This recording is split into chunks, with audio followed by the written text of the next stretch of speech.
Hello everyone, welcome back to my channel. Friend அவங்க இந்த புளிச்ச கீரை, சொரக்காய், அதுக்கப்புறமா பஜ்ஜி மிளகாலாம் அவங்க கார்டனில் விளைஞ்சதுன்னு கொடுத்துருந்தாங்க. கீரை கொஞ்சம் அதிகமாக இருக்குதுன்றதுனால கோங்குரா லீவ்ஸ் பிரியாணி செய்யலான்னு தான் எடுத்து வச்சுருக்கேன். ஸோ வெஜிடபிள்ஸ் எல்லாம் போட்டு தான் இன்றைக்கி செய்ய போகிறேன்.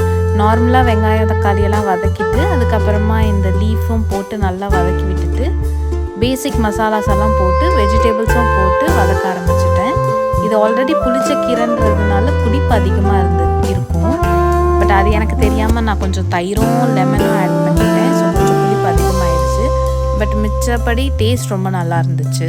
காயெல்லாம் நல்லா வெந்துட்ட பிறகு பாஸ்மதி அரிசி தான் எடுத்துருந்தேன். அதையும் போட்டு நல்லா மிக்ஸ் பண்ணி ஒரு விசில் விட்டு எடுத்தால் நம்ம பிரியாணி ரெடி ஆயிடுச்சு. இதுதான் first time gongura biryani try பண்ணுறேன். நல்லாவே வந்துருந்துச்சு.